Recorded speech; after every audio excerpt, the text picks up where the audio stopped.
नमस्कार दोस्तों, आज की इस वीडियो में हम देखेंगे आजीविका के प्रमुख क्षेत्र। तो दोस्तों कक्षा 6 का ये वीडियो है, आपके अध्याय नंबर 8 है, जिसका नाम है आजीविका के प्रमुख क्षेत्र। 38 महत्वपूर्ण प्रश्न है। वीडियो आपको अच्छा लगे तो वीडियो को लाइक एंड शेयर जरूर करें। तो प्रथम क्वेश्चन है कि निम्न में से किसे खनिजों का आपके अजायबगढ़ कहा जाता है। तो राजस्थान को खनिजों का आपके अजायबगढ़ कहा जाता है। राजस्थान खनिज संपदा में एक संपन्न राज्य है। यहाँ आजीविका के प्रमुख साधन क्या है। तो दोस्तों कृषि है, खनन है और पशुपालन, उपयुक्त सभी यहाँ पे आपके है आजीविका के प्रमुख साधन है। राजस्थान का कितना प्रतिशत भूभाग मरुस्थल है। तो दोस्तों लगभग आपके 61.11%। राजस्थान में मानसून का जुआ किसे कहा जाता है। तो दोस्तों कृषि को मानसून का जुआ कहा जाता है, क्योंकि राजस्थान में अधिकांश कृषि है वो मानसून पर निर्भर है। राजस्थान में होने वाली फसलों के प्रकार कौन कौन से हैं। तो दोस्तों रबी की फसल होती है, खरीफ की होती है और जायद की फसल, उपयुक्त सभी फसलें हैं राजस्थान में होती है। रबी की फसल की बुआई कब होती है। रबी की फसल की बुआई अक्टूबर से नवंबर के बीच होती है। रबी की फसल की कटाई कब होती है। तो दोस्तों आपके मार्च अप्रैल, यानी अक्टूबर नवंबर में बुआई होती है और मार्च अप्रैल में कटाई हो जाती है रबी की फसल की। गेहूं, जौ, चना और सरसों किस प्रकार की फसलें हैं। तो दोस्तों ये आपके रबी की फसलें हैं। खरीफ की फसल की बुआई कब होती है।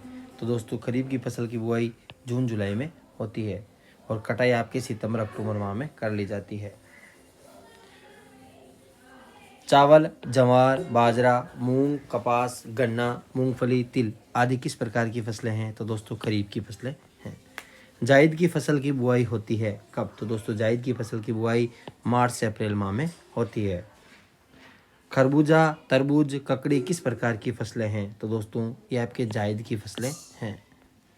राजस्थान में कृषि के पिछड़ेपन के प्राकृतिक कारण क्या हैं। तो दोस्तों आपके बार बार सूखा, यानी बारिश न होने से सूखा पड़ना, रेतीले व ऊसर बंजर भूमि ज़्यादा और मृदा अपरदन ज़्यादा होना, उपयुक्त सभी।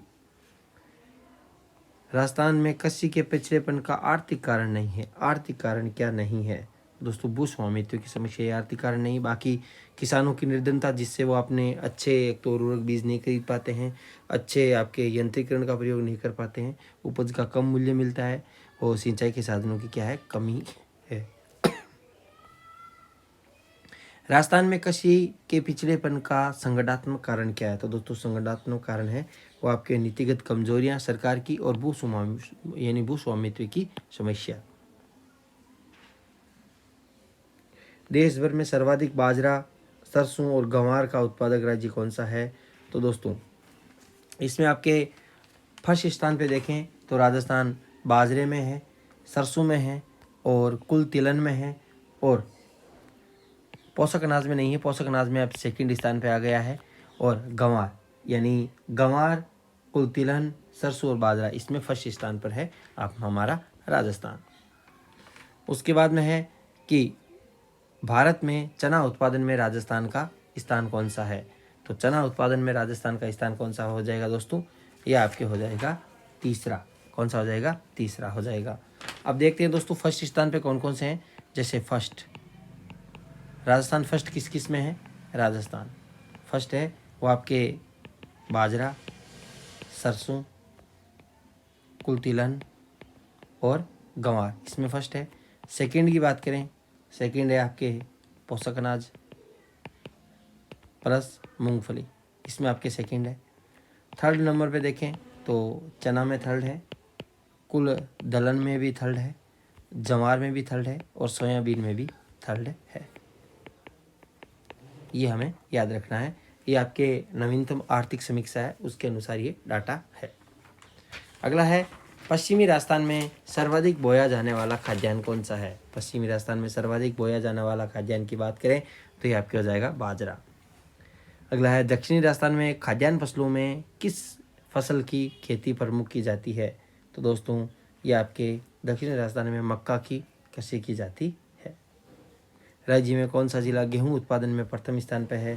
तो गेहूं उत्पादन प्रथम स्थान पर आपके श्री गंगानगर। श्री गंगानगर को राजस्थान का अन्न भंडार भी कहा जाता है। कपास की खेती प्रमुखतः होती है तो दोस्तों हनुमानगढ़, बांसवाड़ा और श्री गंगानगर, उपयुक्त सभी। नरमा है तो नरमा किसकी किस्म है, आपके कपास की किस्म है।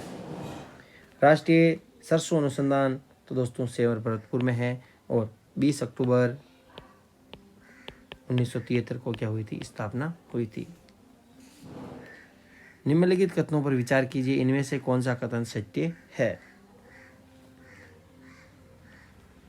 तो पश्चिमी राजस्थान में इंदिरा गांधी नहर से करीब 17.5 लाख हेक्टेयर की सिंचाई सुविधा का विकास हुआ है। क्वेश्चन पूछा जा सकता है कि पश्चिमी राजस्थान में इंदिरा गांधी नहर से करीब कितने लाख हेक्टेयर की सिंचाई सुविधा का विकास हुआ है, 17.5 लाख।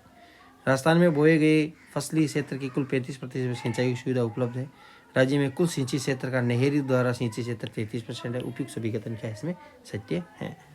राजस्थान में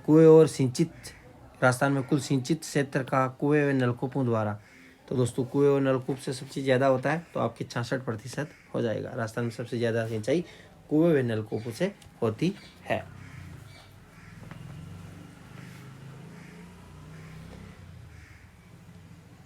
अगला है, राजस्थान के मरुस्थलीय व पर्वतीय क्षेत्रों में लोगों के जीविका उपार्जन का प्रमुख साधन क्या है।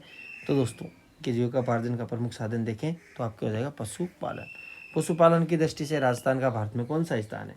तो दोस्तों पशुपालन की दृष्टि से राजस्थान का भारत में दूसरा स्थान है। फर्स्ट स्थान पर कौन सा है, यूपी है। अगला, राजस्थान में भारत का लगभग कितना प्रतिशत पशुधन पाया जाता है। तो दोस्तों आपके 10.60%, नवीनतम आंकड़ों के अनुसार 10.60% है। वो आपके भारत का लगभग कितना प्रतिशत पशुधन राजस्थान पाया जाता है, 10.60%। और जनगणना के अनुसार पशुधन कितना है, तो दोस्तों 568.01 लाख ये आपके पशुधन है। राजस्थान की 20वीं पशुगणना के अनुसार राजस्थान में किन पशुओं की संख्या में कमी हुई है।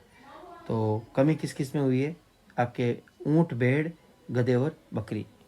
राजस्थान में ऊँट, भेड़, बकरियां पालन बहुत आयात में किया जाता है। ऊँट, भेड़, गधे और बकरी, इसमें क्या हुई है, कमी हुई है, लॉस हुआ है। 20वीं पशुगणना के अनुसार राजस्थान किन पशुओं में मामूली सी वृद्धि हुई है। तो दोस्तों मामूली सी वृद्धि की बात की जाए तो वो आपके गाय और भैंस में हुई है मामूली सी वृद्धि। मुर्गी पालन यानी कुक्कुट पालन के कुक्कुट देखें तो दोस्तों 146.23 लाख वो आपके राजस्थान में है।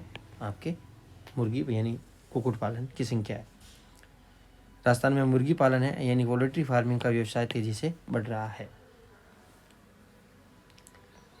पशुपालन से होने वाले लाभों के विषय में सत्य कथन नहीं है। तो दोस्तों डेयरी, ऊन, परिवहन, चमड़ा, चारा उद्योग के विकास को प्रोत्साहन नहीं मिलता है, यह आपके सत्य है। अगला है, राजस्थान में पशुपालन से आने वाली समस्याओं के संबंध में सत्य कथन कौन सा है। तो एक तो निर्धनता के कारण पौष्टिक आहार नहीं मिल पाता पशुओं को और सही इलाज भी नहीं हो पाता है। परंपरागत तरीके से पशुपालन में व्यावसायिक दृष्टिकोण की कमी, बार बार सूखे हुए काल से पशुधन में कमी होती है। उपयुक्त सभी कथन क्या है, सत्य। खनिजों का अजैब घर किसे कहा जाता है, राजस्थान को। अगला है, निम्न में से किन खनिजों के उत्पादन में राजस्थान का एकाधिकार है। तो दोस्तों सीसा, जस्ता, जिप्सम, चांदी और संगमरमर। उपयुक्त सभी यानी एकमात्र उत्पादक देखें राजस्थान तो दोस्तों सीसा, जस्ता और सेलेनाइट और वोलोस्टोनाइट ये आपके एकमात्र है और राजस्थान में होते हैं। 100% उत्पादन का ये रखता है। राजस्थान पशुधन की बात की जाए, सर्वाधिक बकरी हैं, उसके बाद में गोवंश है, उसके बाद में आपके भैंस है, उसके बाद में भेड़, उसके बाद में ऊँट। तो ये आपके अवरोही क्रम है संख्या के अनुसार। अब दोस्तों जैसे भेड़ की नस्लों की बात की जाए, भेड़ की प्रमुख नस्लें, सर्वाधिक भेड़ कहाँ पे है, बाड़मेर में। सबसे कम कहाँ पे है भेड़, बांसवाड़ा में। अब चोकला है, सोनाड़ी है, नाली है और पुंगल है, ये आपके भेड़ की प्रमुख नस्लें। ऊँट की गोमट है, नाचना है, ये आपकी ऊँट की नस्लें प्रमुख हो गई। अगला है, राजस्थान में सर्वाधिक उपलब्ध खनिज कौन से। तो दोस्तों सर्वाधिक उपलब्ध खनिज है राजस्थान में कौन सा है, तो रोकपाशेट है सर्वाधिक उपलब्ध खनिज है। राजस्थान में अवैध बजरी खनन में कौन सी समस्या निरंतर बढ़ रही है। तो दोस्तों आपके इसमें एक तो पर्यावरण प्रदूषण समस्या है, अरावली की कई पहाड़ियाँ पूरी तरीके से गायब हो चुकी है। अमूल्य नीर योजना का संबंध किससे है, आपके बूंद बूंद व फुहारा सिंचाई से है। भूरी क्रांति का संबंध खाद्य प्रसंस्करण से है।